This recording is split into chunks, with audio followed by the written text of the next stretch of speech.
নমস্কার। ভারতের সবচেয়ে ধনী কারা? আর তারা থাকেনই বা কোথায়? মানে তাদের বাড়িঘর কেমন? আজ আমরা বিভিন্ন সূত্র থেকে পাওয়া তথ্য নিয়ে ২০২৫ সালের মাঝামাঝি সময়ে ভারতের প্রথম ৫ জন ধনী ব্যক্তি আর তাদের কিছু চোখ ধাঁধানো সম্পত্তির দিকে একটু নজর দেব। উদ্দেশ্যটা হলো তাদের ঐশ্বর্য, বিশেষ করে বাড়ির মাধ্যমে সেটার একটা ধারণা পাওয়া আর কি। হুম, ঠিক। আর শুধু সম্পত্তির হিসেব নয়, বরং এর মধ্যে দিয়ে তাদের লাইফস্টাইল, পরিচিতি বা হয়তো তাদের ব্যবসার দর্শন, সেটাও কিছুটা বোঝা যায় কিনা দেখা যাক। তাহলে শুরু করা যাক। একদম প্রথম নামটি দিয়ে, মুকেশ আম্বানি। তার আনুমানিক সম্পত্তি এই ধরুন $১১৫ বিলিয়ন কাছাকাছি, মানে বিশ্বে প্রথম ১৫ জনের মধ্যে। রিলায়েন্স ইন্ডাস্ট্রিজে তো কর্ণধারণী, তেল, টেলিকম, রিটেল সব দিকেই আছেন। হ্যাঁ, রিলায়েন্স তো বিশাল ব্যাপার। কিন্তু আম্বানি বললেই এখন সবার আগে যেটা মনে আসে সেটা হলো মুম্বাইতে তার বাড়ি আন্তিলিয়া। ভাবা যায় ২৭ তলার একটা ব্যক্তিগত স্কাইস্ক্রেপার। ২০২৩-এর হিসেবেই এর দাম ছিল প্রায় $৪.৬ বিলিয়ন।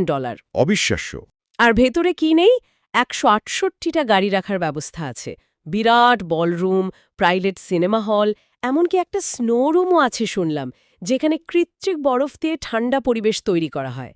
তারপর একাধিক সুইমিং পুল, স্পা, মন্দির সে তো আছেই। আন্তলিয়া তো আসলে শুধু একটা বাড়ি না, এটা একটা একটা স্টেটমেন্ট আর কি। এর ডিজাইন, ভেতরে সুযোগ সুবিধা আর অবশ্যই এর দাম, সবকিছু মিলিয়ে এটা ভারতে ব্যক্তিগত মালিকানার একটা চরম নিদর্শন হয়ে উঠেছে। দৃশ্যমান ঐশ্বর্য যাকে বলে। একদম। আচ্ছা, আম্বানির এই চোখ ধাঁধানো বাড়ির পর দ্বিতীয় স্থানে যিনি আছেন, গৌতম আদানি, তার ব্যাপারটা কিন্তু বেশ অন্যরকম, তাই না? হ্যাঁ, অনেকটাই আলাদা। তার সম্পত্তিও কম নয়, প্রায় ৬৭-৬৮ বিলিয়ন ডলার, বিশ্ব র্যাঙ্কিংয়ে ২৩ নম্বরের আশেপাশে। আদানি গ্রুপের প্রতিষ্ঠাতা, বন্দর, এয়ারপোর্ট, পাওয়ার, ইনফ্রাস্ট্রাকচার, বিশাল তার কর্মকাণ্ড। হুম। তার অধীনে প্রচুর ব্যবসায়িক asset, port, power plant, airport. শোনা যায় মুম্বাই বা গুজরাটে তারও খুব দামি বাড়ি আছে ব্যক্তিগত মালিকানায়। কিন্তু অ্যান্টিলিয়ার মতো কোনো একটা নির্দিষ্ট বাড়ির নাম সেভাবে প্রচারের আলোয় আসে না। ঠিক।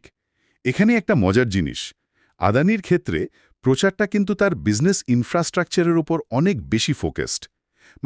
ব্যক্তিগত বাড়ির চেয়ে তার বন্দর বা পাওয়ার প্ল্যান্টগুলোই যেন তার পরিচিতির মূল জায়গা।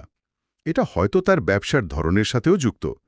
ইনফ্রাস্ট্রাকচার ব্যবসায় দৃশ্যমান অ্যাসেটটাই হয়তো বেশি গুরুত্বপূর্ণ। ঠিক বলেছেন। এরপর আসা যাক ৩ নম্বরে থাকা শিব নাদারের কথায়। প্রায় $৩৮ বিলিয়ন সম্পত্তি, বিশ্বে